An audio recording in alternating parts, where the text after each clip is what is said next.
Hello, I am wanting to share this recipe for some Austrian Nockerl or Knödel in German, I think they call them. Whichever you want to call them, they're dumplings in English and not the bready kind, the pasta kind. So I want to make this video for her. I thought, what the heck, I'll share it with you guys too. So right now I already have over here in this big pot some water boiling, to which I will add a good teaspoon of salt, and I'm going to turn it up a little bit and have that at the ready. And then we'll buzz back over here. It's basically just three ingredients. Yeah, three ingredients. It's eggs. I have 4 eggs already cracked into here to save some time. And the amount of eggs, that looks to me, I don't know, probably a little over a cup. I'm going to add probably half as much eggs. I'm going to add water. So maybe that might be cup and a half. I'm going to add about 3/4 cup water. It's not that picky a deal. Give me a second to do that. You can go up to the same amount of eggs. I wouldn't go over that. And I'm going to add some salt into that. I'm guessing that was probably about a half teaspoon. And then I use all-purpose organic flour. So I start by doing it with my whisk just to kind of get some of the clumps out.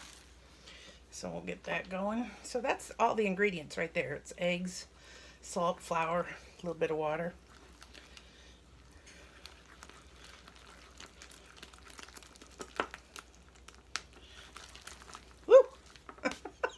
If something wouldn't go wrong in one of my videos, it wouldn't be mine, right? Things always go flying. So I try and get that relatively, you don't have to get it completely lump free, but you want to get most of the lumps out. So you can see that's still a pretty loose batter. I'm going to get rid of that whisk now.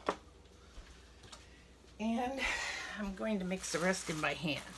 So what I'm looking for is a batter that sort of starts to pull away from the sides of my bowl, and that if you set it on something, it's not immediately going to bush out like that. It's going to hold its shape a little bit, because you have to put it on a board. At least that's how I do it. So, give that a good stir. So that's not looking bad at all. It's pulling away a little bit. You can see when I go, it's not clinging too much to the sides of the bowl. And when I mound it up, it's not immediately flattening back out. It's staying in a mound. If you go too firm, your dumplings are just going to be, or your knödel or your Nockerl, whatever you want to call them, are just going to be too tough. So that looks pretty good. You don't have to get this super smooth. We shall move over here. See where I can see that pretty decently.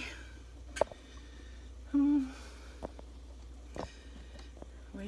it's not going to let me. Okay, good enough.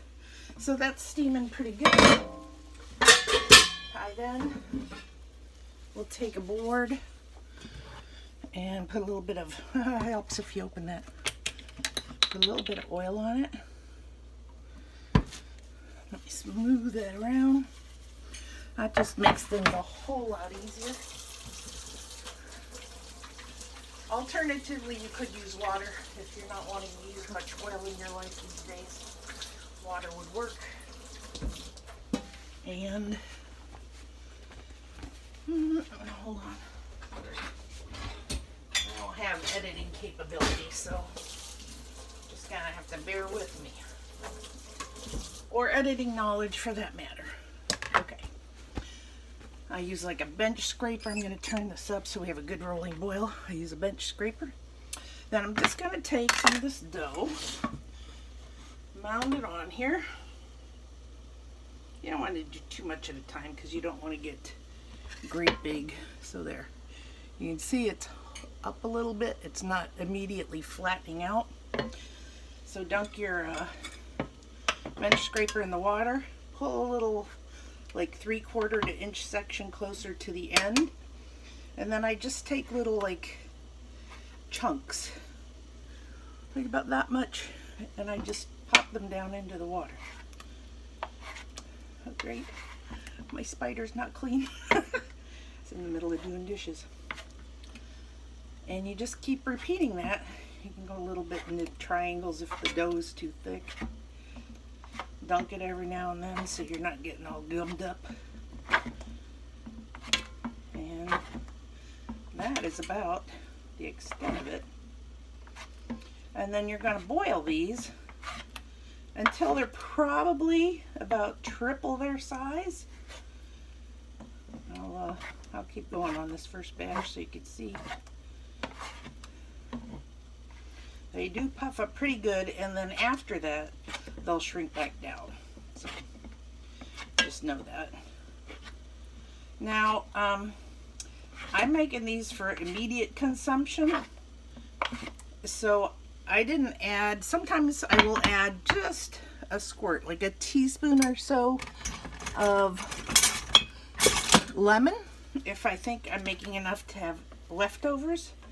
Because for some reason when you make this kind of a dough, if you leave it in the fridge overnight and haven't added some lemon or ascorbic acid or something like that, it will absolutely turn gray on you. So to keep it nice, if you know you're going to have leftovers, you can do it regardless. But if you know you're going to have leftovers, go ahead and stick like a, I don't know, a teaspoon or two of lemon juice in there when you're making the dough.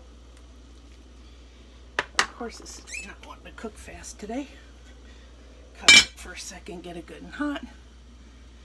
And try and show you. You know what? I'll come back if you want to see that part of the video, how big they get. I'll do a separate one. Ciao.